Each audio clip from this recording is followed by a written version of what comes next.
Greetings, everyone, and welcome back to Banners on the Wall for what is an audio special for our Banners on the Road series. That's where we go into my long and winding journey through British hockey, and we're back with another of our little sort of sub-series. This is In the Box Thinking, your exclusive look from inside the commentary box when I've had the opportunity to be on the call.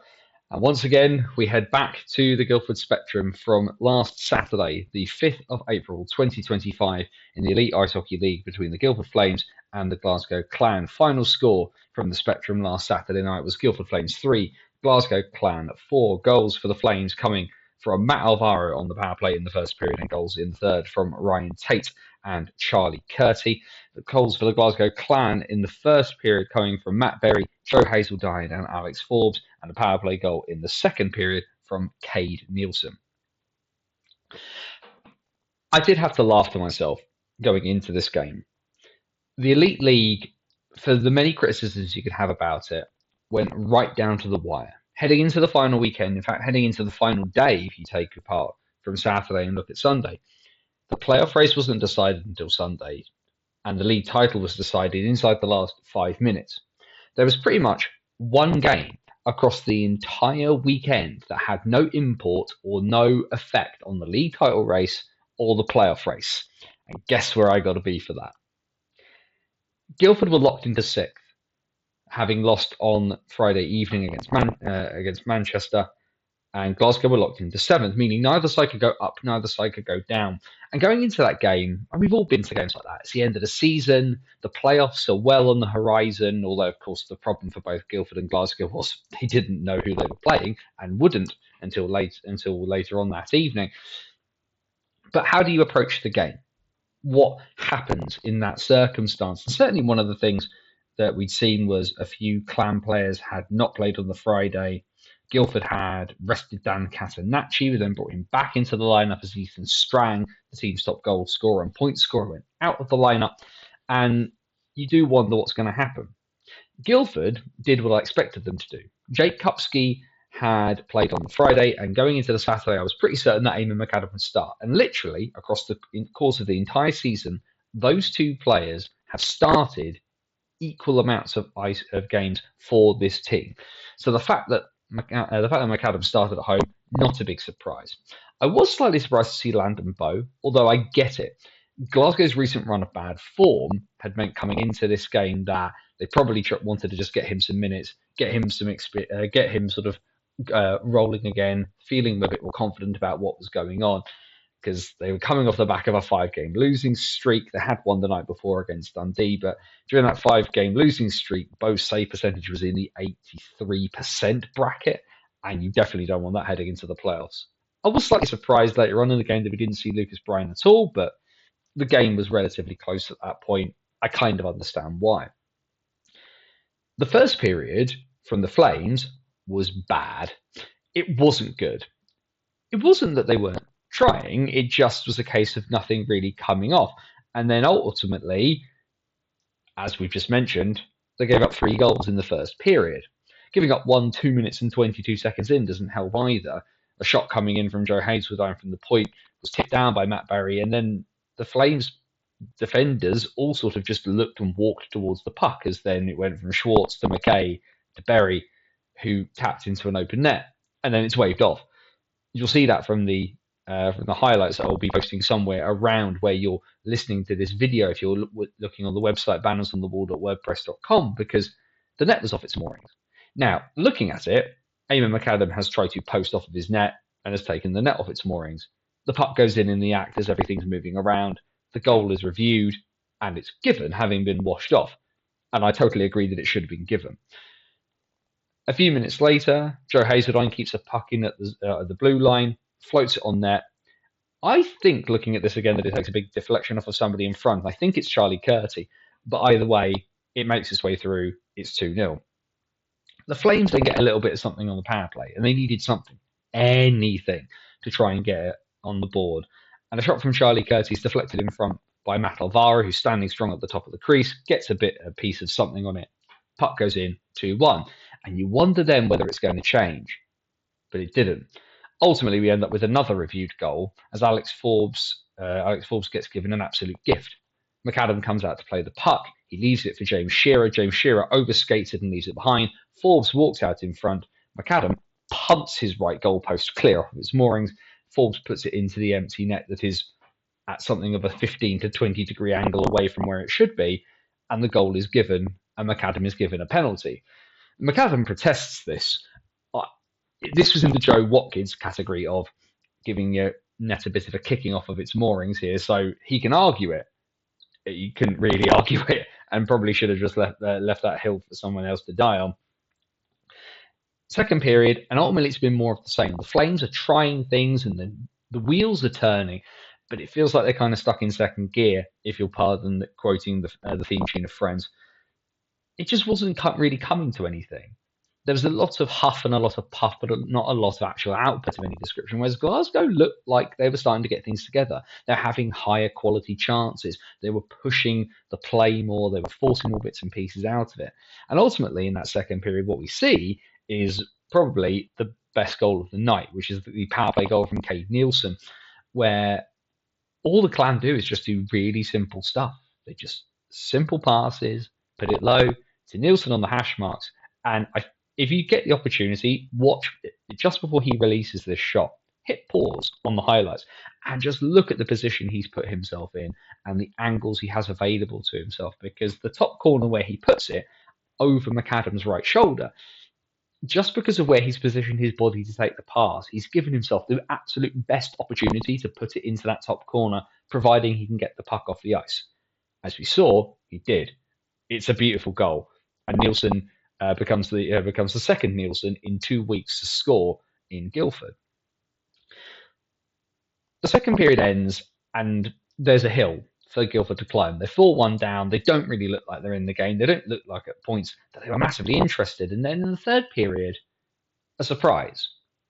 Adam Long, coming into this game, had been the ever-present man in the wings, waiting to do his job. Sat on the bench, backing up a lot of times, although when the Flames were short of imports in the middle of the season, he didn't even make the bench. And he hadn't played since April 2024. And as I'm stood in the commentary box, I'm looking at the clock tick down. And generally what I would do in Guildford is, because I've got a big weighty headset on and I've got an earpiece from the radio in my ear. So generally during the breaks, what I will do is I will take off as much stuff as I possibly can. The headphones go off, the earpiece comes out, and I will generally sit down. I commentate standing up. I can't sit down to commentate, but I will sit down during the breaks and just kind of recalibrate, or have a bite to eat, or I'll have a drink and stuff like that. And the thing is because I'm so expectant of what's going on, I will generally just let things happen. And then when 5 minutes comes, just a 5 minute bit before on the clock, before the next period starts, earpiece goes back in, headphones go back on. And for whatever reason, I usually don't look too hard at the team skating out, because for whatever reason, the games I've commentated on at Guildford are generally not lost by the end of the second period. Teams are always within touching distance of each other. And I don't know why, but I just looked at everything and I just had that nagging little spidey sense in the back of my head. Check the Flames when they come out. Travis Brown had already kind of been pulled out of the game at this point. He hadn't iced for a good chunk of time, and I think it was just a case of just resting him. There are bigger fish to fry when it comes to the Guildford Flames season. But my head was telling me, you need to double check, just see who does or doesn't come out. And I looked down, and finally Adam Long returns to the ice for the first time in the better part of just under a year. And what happens when you change your netminder? It sparks something. Having been pretty naff at times and been mixed and all over the shop in the first 40 minutes, Guildford turned up in the last 20 when they really needed to, and with their third choice keeper getting some ice time that he's not had for quite some time. Just double checking things as we're talking. Before Saturday night, his last appearance for the Guildford Flames had been on the 21st of April 2024, when he played the full 60 minutes in a 7-5 loss away in Cardiff. So what you want when you put in your backup, or in this case your third choice goalie, is you want your team to respond and you want your team to do something for him. And they did. They were really good. The second goal for the Flames is a bit of an advantageous one. Comes at the 42-10 mark, so quite early into the third period, where Matt Stifers tried to play the puck up the ice. It's hit Tate in the skate, rebounding, and Brett Ferguson has managed to just push it up the ice for Tate to take it in stride. And if there's one thing, if you don't know about Ryan Tate, he's incredibly fast as a skater. Most Elite League fans listening to this will know, but some of my regular NHL folk may not know this. Ryan Tate is fast. Skates in, speed, quickness, quick hands to go with it, beats Bo 4-2. 7 minutes later, and the Flames are now pushing more. They're sensing that they can get back into this, and they're really trying to do something to make sure that the puck stays away from Adam Long. He's given as much support as possible. And Charlie Curtie flicks it on net. Jack Chacon waves his stick at it, and it goes in. Now, Glasgow are insistent that this is a high stick. Now, firstly, for me, I don't think it's a high stick. I think his blade is below the level of the crossbar, only just. But ultimately, Chacon doesn't touch it. Curtie gets the goal. And at 4-3, with 11 minutes to go, it's all picked up in the rink again. And Guildford has done a really good job about getting people into the building, even towards the end of the season, even though we all kind of know what's going on. And they push, and they push. Long gets pulled at the end for the extra attacker, and it just doesn't come. The regular season ends, but everybody knows the bigger thing for both these sides was coming. Glasgow are a really interesting team to watch, and I've seen them a couple of times now this season. Obviously, it's really hard to make much of a judgment in a game that was a dead rubber where they had a bunch of different guys missing. Mitch Herb missing, Devon Sidorov missing, Steven Saigo was out of the lineup on this night as well. And what I think was interesting to watch was just the point that Corey Nielsen made of playing those depth guys more. Alex Forbes, a lot more ice time. Cade Nielsen's ice time drastically increased. Carl Carruth, who's been on a two-way with the Solway Sharks, was brought in. He had very, very little ice time. I think going into this weekend, he'd averaged less than a minute. And on this particular night, he ended up getting nearly 5 minutes worth of ice time, drastically improved. Joe Hazeldine has obviously been playing a lot over this season, but getting 22 minutes worth of ice on the top D pairing. Like, it was really cool to see the fact that, yes, they have to kind of go through the motions in this game, but they're going to go through those motions because ultimately, next week, against the Sheffield Steelers, if the Glasgow Clan, if something goes wrong, next man up. And giving those guys who don't always get the opportunity to have 5, 6, 7 minutes worth of ice to have 9, 10, 11 minutes worth of ice is important. And I'm fascinated to see how Glasgow do, only because at full strength, when it works, it clearly does work, because they had this really good run before they had this really terrible run and 5 losses on the bounce. Guildford have ended up with, I think, probably the better matchup for them. Having seen them play Nottingham a couple of times, stylistically, these two sides match up well against each other, but Guildford have the edge. Taking out the Challenge Cup games, Flames are 4-2 across the league season against the Panthers. It's 4-3-1 if you include the 2 Challenge Cup games they play against each other. But either way, Guildford have the series edge over Panthers. Anthony, the players are a different beast. I know disembodied voice that I'm pretending is somebody else when it's actually just myself. But I think actually for the Flames, they have the opportunity here. If they've got everybody as fit as they possibly can be, and that has been a huge issue for the Flames this year, as you will see by looking at it. Jake Kugler playing 3 games, Kyle Locke out till next year. The biggest issue for the Flames is not who's in and out of the lineup because of injury, but who is in the lineup and playing consistently with consistency for 120 minutes. Because consistency has been the biggest issue for the Flames this season. Now, people will say, well, we've had so many guys in and out of the lineup, it's hard to be consistent when the bodies are changing. But the Guildford Flames aren't the only team with injuries this year. Sheffield have shuffled their lineup because they've had the opportunity to with Steel Dogs. It's probably not been as big an effect on the Steelers, but it certainly has on the Steel Dogs. Belfast have had injuries and brought guys in and out. The Panthers have shuffled around. Every team has injuries. But what you can do is try and be as consistent on the ice as possible, sticking to your systems. Paul Dixon talked in his post-game comments about this game, about them cheating on bits and pieces and not putting in what they all knew was the desired effort, which you can almost forgive in the game 54 or 54, where all permutations are the game doesn't matter in the grand scheme. You'd like to think that in the playoffs, these players will be hardwired to do that little bit extra. So I'm interested to see what comes out of that. In this game, they were meh for 40 minutes and really good for 20.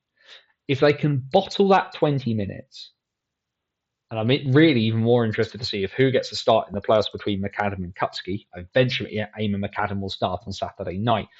But what I'm fascinated to see is the Flames have been a fits and spurts team all year. A couple of wins and losses. A win and a loss. A couple of wins, couple of losses. They have 4 games to do something spectacular that nobody expects them to do. But it starts this weekend with putting together a complete 120 minutes across 2 days in Guildford and Nottingham. The final game at the Spectrum for 24-25 is this weekend, and they have the real opportunity to close the door on their home campaign by making a statement. They beat the Panthers 4-1 a couple of weeks ago when the Panthers blew their lines in the title race, massively misfired, and couldn't really cope with the speed and structure that Guildford put up against them. But the Flames now need to be able to replicate that, and that's where they've struggled. And that's what they struggled to do in this game, and I'm fascinated to see if they can put it together in the next one too. Because if they do, and we get full power Flames and full power Panthers, this series might steal the show across this weekend in the Elite League playoffs. Banners on the wall.wordpress.com. Keep tabs on all the bits and pieces we're doing. Banners on the road for the in-depth look at every game I go to. Hockey stories, new pieces coming out after the season ends. Plenty of stuff there. And of course, join us Wednesday night, 8 p.m. for the What's Current stream. We've got some really fun stuff and a little bit extra special bit coming on this Wednesday show on the 9th of April. Have a good one. Roll on the playoffs. For Banners on the Wall.wordpress.com, this is Anthony Russell saying stay safe and so long till next time.